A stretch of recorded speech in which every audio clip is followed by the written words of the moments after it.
بہرحال میرے بھائیو، سیدنا یونس علیہ نبینا علیہ الصلوۃ والسلام کی شخصیت بڑی غیر معمولی شخصیت ہے، اس حوالے سے کہ یہ پیغمبروں میں واحد پیغمبر ہیں جن پر اللہ تعالیٰ نے ان کی لغزش کے سبب عطاب فرمایا،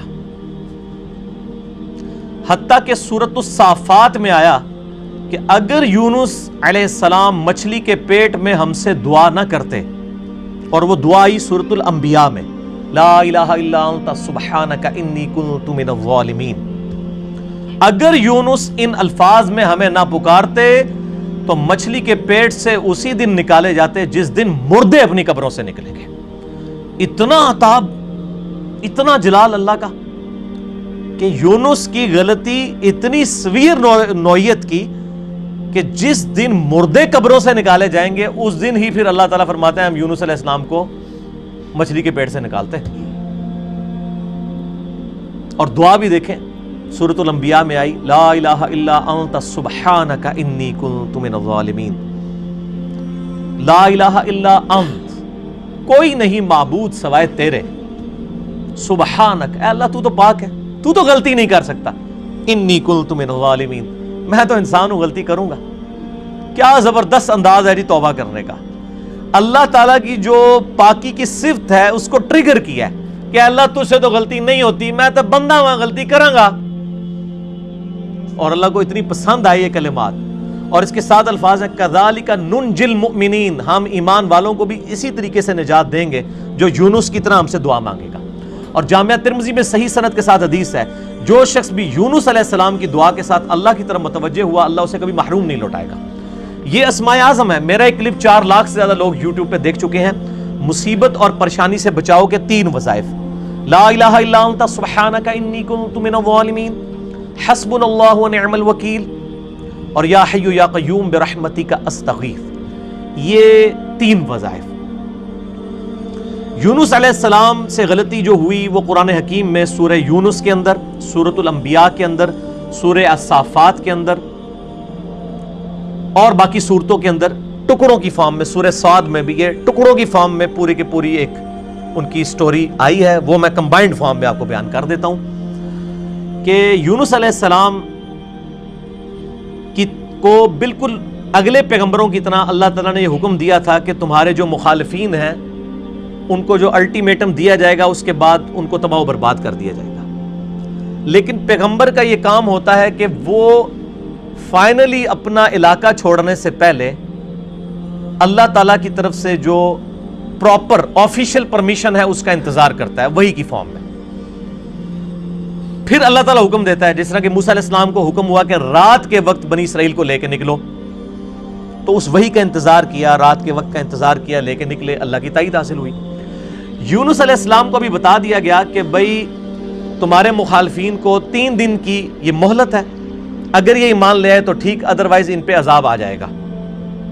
اب جیسے ہی وہ 3 دن پورے ہوئے، کمپلیشن کے قریب تھے، بجائے اس کے کہ یونس علیہ السلام اللہ کی وحی کا انتظار کرتے کہ مجھے اب پراپرلی آخری 1 منٹ میں بھی تو آ سکتی ہے نا وحی، یہ سمجھ لیں تھوڑی دیر پہلے اپنا علاقہ چھوڑ گئے کہ اب تو ٹائم پورا ہونے کے قریب ہے، اب نظر بھی آ رہے ہیں کہ عذاب ان پہ آ جائے گا، اللہ کی وحی کا انتظار نہیں کیا۔ اور قرآن کہتا ہے کہ گمان یہ کیا کہ ہم ان پہ گرفت بھی نہیں کریں گے، بالکل آخری وقت تک انتظار کیا تھا نا، اب کس نے لانا تھا ایمان۔ لیکن پیغمبروں کے لیے چھوٹی سی لغزش بھی اللہ کے حضور جو ہے وہ بڑا معاملہ ہوتا ہے، کیونکہ ان کا رتبہ بلند ہوتا ہے۔ اب یہاں سے یہ نکلے غصے میں بھرے ہوئے، اللہ طرف ماتا نکلے اپنی قوم پہ غصے میں، اور گمان کیا کہ ہم ان پہ گرفت نہیں کریں گے، اور یہ سمندری سفر میں نکلے، وہاں سے اپنا علاقہ چھوڑ کے کشتی میں سوار ہوئے۔ کشتی جب سینٹر میں پہنچی تو بہت بڑا سمندری طوفان آیا، اور وہاں پہ یہ ٹریڈیشن تھی کہ کشتی طوفان میں اس وقت پھنستی ہے جب کہ اس کشتی میں کوئی ایسا شخص بیٹھا ہو جو اپنے مالک کی اجازت کے بغیر بھاگا ہو، ایسا غلام جو مالک کی اجازت کے بغیر بھاگا ہو، اس کے لیے وہ قرآن اندازی کیا کرتے تھے۔ قرآن ڈالا، حضرت یونس علیہ السلام کا نام نکلایا، ظاہر ہے وہ بھی تو غلام تھے نا اپنے رب کے، بغیر اجازت کے نکلے ہوئے تھے۔ لوگوں نے کہا نہیں یونس علیہ السلام ہے، یہ تو نیک شریف آدمی ہے، اس نے تو لوگوں کو بھی نیکی کی طرف بلایا، دوبارہ کوڑا ڈالا جائے۔ دوبارہ کوڑا ڈالا، پھر یونس علیہ السلام کے نام نکلا، تیسری دفعہ ڈالا، پھر یونس علیہ السلام کے نام نکلا۔ اب لوگوں نے کہا جی ہماری مجبوری ہے، یونس علیہ السلام کو تو پتہ ہی تھا نا، انہوں نے کہا اب یہ آزمائش آ گئی میرے اوپر، ان کو پھینک دیا سمندر میں۔ قرآن کہتا ہے بڑی مچھلی نے ان کو نگل لیا۔ قرآن میں دن نہیں آئے، ہمارے ایک سب کانٹیننٹ میں مشہور ہے کہ 40 دن رہے، تورات میں دن آئے ہیں 3 days and 3 nights۔ جونا علیہ السلام، جونا کہا جاتا ہے انگلش میں یونس کو، یونس علیہ السلام 3 دن اور 3 رات تک، یعنی کتنے بن گئے وہ 72 گھنٹے بن گئے، اتنی دیر مچھلی کے پیٹ میں رہے، 3 دن اور 3۔ اور ظاہر مچھلی کے پیٹ میں، ویل مچھلی کے پیٹ میں رہے، اور پیٹ میں بھی ظاہر ہے وہ میدے میں ساری گرمائش ہوتی ہے، پورا جسم ان کا، یعنی وہ تو اللہ نے ان کو زندگی دی، وہاں تو آکسیجن بھی کوئی نہیں تھی، وہ تو معجزانہ طور پہ ہی زندہ رہے، بہرحال جسم پہ اثرات آئے ان کے، اور وہاں پہ انہوں نے پھر یہ دعا مانگی، لا الہ الا انت سبحانک انی کنت من الظالمین۔ بس یہ پڑھتے رہے، اللہ تعالیٰ بتایا ہمیں اندھیروں میں اس نے پکارا، اور اللہ نے دیکھے ان اندھیروں میں بھی اپنے اس بندے کی ندا کو سنا۔ کذالک ننجی المؤمنین، اسی طریقے سے ہم مومنین کو بھی نجات دیں گے جو ہمیں پکارے گا۔ اور یہاں پہ وہ کہتے ہیں آیت کریمہ بڑا گرم ہوتا ہے جی، وضو کر کے بیٹھو، خوشبو لاؤ۔ حالانکہ جس شخص نے یہ پہلی دفعہ پڑھا ہے اس نے خوشبو والی جگہ پہ نہیں پڑھا۔ مچھلی کے تعفن والی سب سے زیادہ جگہ میدے ہی ہوتی ہے، میدے میں ہی سارا تعفن ہوتا ہے، یہ ڈکار آپ جتنے لیتے ہیں سب کچھ گیسیں ساری میدے میں ہی ہوتی ہیں۔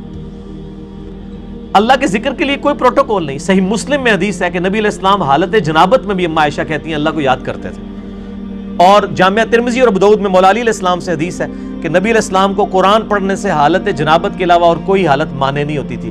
قرآن کے لیے جنابت سے آزاد ہونا شرط ہے، بغیر وضو کے بھی قرآن پڑھ سکتے ہیں، اور باقی اذکار تو جنابت کی حالت میں بھی آپ پڑھ سکتے ہیں۔ قرآنی دعائیں بھی پڑھ سکتے ہیں قرآن کی نیت کے بغیر، جسٹ ذکر کے طور پہ، کیونکہ آپ جتنے ذکر کر رہے ہیں وہ تو بھی قرآن میں ہے نا، اللہ اکبر بھی تو قرآن کا حصہ ہے، سبحان اللہ بھی ذکر ہے، لیکن اس وقت آپ ذکر کی نیت سے نہیں بلکہ دعا کی نیت سے پڑھتے ہیں۔ ربنا آتنا فی الدنیا پڑھے، لا الہ الا انت سبحانک انی کنت من الظالمین بے شک پڑھے حالت جنابت میں، دروشی بھی پڑھے، یہ ادھر مشہور کیا جی دروشی بھی مطلب بغیر وضو کے نہیں پڑھتا۔ یار آپ لوگوں نے کیا باتیں مشہور کی ہیں اللہ کے بندو، یہ ساری جذباتی ڈاکٹرائنز ہیں۔ تو یونس علیہ السلام کو اللہ تعالیٰ نے پھر نجات دی۔ پھر قرآن حکیم میں آتا ہے کہ مچھلی نے ان کو اگل دیا کنارے پہ، وہاں اللہ نے قرآن حکیم میں آتا ہے ان کے لیے کدو کی بیل اگا دی۔ ظاہر ہے کہ جسم پورا ایک وہ اثرات کی وجہ سے جسم کے اوپر نئی ایک کھال ان کی اگی، دوبارہ سے ان کے سارے معاملات ہوئے، اور اللہ تعالیٰ نے ان کو ایک نئی زندگی دی اور ان پہ عطا فرمایا، اس کے بعد معاف کر دیا۔ لیکن آپ دیکھیں کہ اس غلطی کا ایک تو عتاب یونس علیہ السلام پہ آیا، اور دوسرا اس کا کریڈٹ ان کی امت کو مل گیا، امت کو کریڈٹ مل گیا اس ڈیبٹ کا۔ اور سورہ یونس جس کا نام ہی سورہ یونس ہے، اس میں حضرت یونس علیہ السلام کا نام آیا ہے۔ اللہ طرف آتا ہے کبھی ایسا نہیں ہوا کہ کسی قوم پہ عذاب آ کا فیصلہ ہو جائے اور وہ عذاب ان سے ٹل جائے، الا قوم یونس، سوائے قوم یونس کی، کہ یونس علیہ السلام کی قوم سے یہ عذاب ٹل گیا۔ کیوں؟ جب یونس علیہ السلام وہاں سے نکلے اور عذاب کے اثار نمایاں ہوئے، عذاب ٹلنا کوئی نہیں تھا۔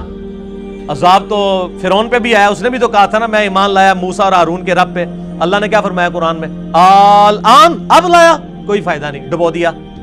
یہاں پہ بھی جب عذاب سامنے آیا نا، پوری قوم یونس تقریباً 1 لاکھ اور اس سے چند زائد لوگ تھے، سارے کے سارے سجدے میں گر پڑے، انہوں نے کہا یا اللہ معاف کر دے، معاف کر دے، معاف۔ یونس علیہ السلام واپس قوم میں، قوم زندہ کی زندہ۔ اب یونس علیہ السلام کے لیے بھی ایک حیرانگی تھی، ایک پاسے میں بھی عتاب کٹے، دوسرے پاسے قوم ہی بچ گئی ہے، تو میں اب ان کو کیا منہ دکھاؤں گا جا کے، کہ میں ان کو تو الٹیمیٹم دے کے گیا تھا، میں اپنی بھی لغزش کے اوپر عتاب بھگت آیا ہوں اور یہ بھی بچ گئے ہوئے ہیں۔ لیکن ان کو پتہ ہی نہیں تھا، قوم تو ایمان لا چکی تھی، تو انہوں نے آتے ہی آپ کے ہاتھ میں بیعت کر لی۔ اللہ تعالیٰ نے حضرت یونس علیہ السلام کی اس لغزش کو کریڈٹ بنا دیا ان کی امت کے لیے بھی، یونس علیہ السلام کو بھی ایک آزمائش سے گزارا۔ اب یہاں پہ بڑی امپورٹنٹ بات میں آپ کو کروں، خصوصاً ہم مسلمانوں کے لیے۔ بخاری اور مسلم دونوں میں حدیث موجود ہے، ایک یہودی اور ایک مسلمان کا جھگڑا ہوا۔ باقی روایتوں میں آتا ہے کہ وہ مسلمان سیدنا ابوبکر الصدیق تھے رضی اللہ تعالیٰ عنہ۔ یہودی نے کہہ دیا کہ اللہ تعالیٰ نے موسیٰ علیہ السلام کو تمام جہان والوں پر فضیلت دی، یہ بخاری مسلم دونوں میں حدیث ہے۔ مسلمان نے کہا اللہ تعالیٰ نے ہمارے نبی علیہ السلام کو تمام جہان والوں پر فضیلت دی۔ جھگڑا ہوا، مسلمان کو غصہ آیا، اس نے اس یہودی کو تھپڑ مار دیا۔ وہ یہودی اپنا مقدمہ لے کر نبی علیہ السلام کے پاس آیا۔ آپ صلی اللہ علیہ وآلہ وسلم نے اپنے صحابی کو ڈانٹا اور فرمایا مجھے یونس پہ بھی مت فضیلت دینا۔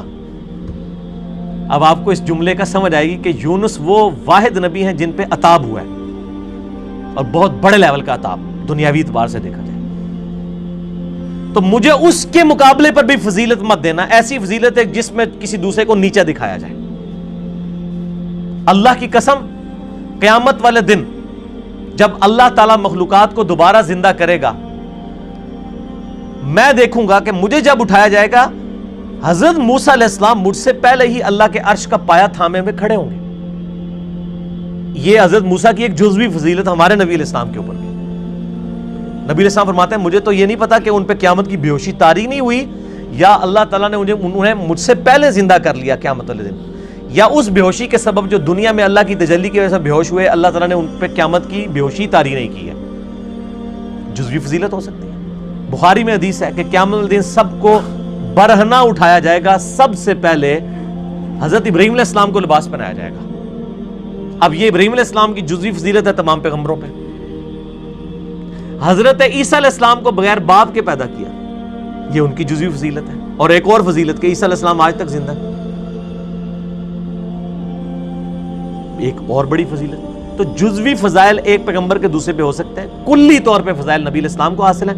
تلک الرسل فضلنا بعضهم علی بعض، وہ اللہ نے قرآن میں کہہ دیا کہ یہ رسول ہیں، بعض کو بعض پہ ہم نے فضیلت دی ہے، بعض کے ساتھ کلام کیا، بعض کے ہم نے اور درجات بلند کیے۔ موسیٰ علیہ السلام کو ہم نے معجزات دیے، عیسیٰ علیہ السلام کو معجزات دیے۔ بہرحال اس کی بنیاد پہ کسی نبی کی تنقیص نہیں ہونی چاہیے۔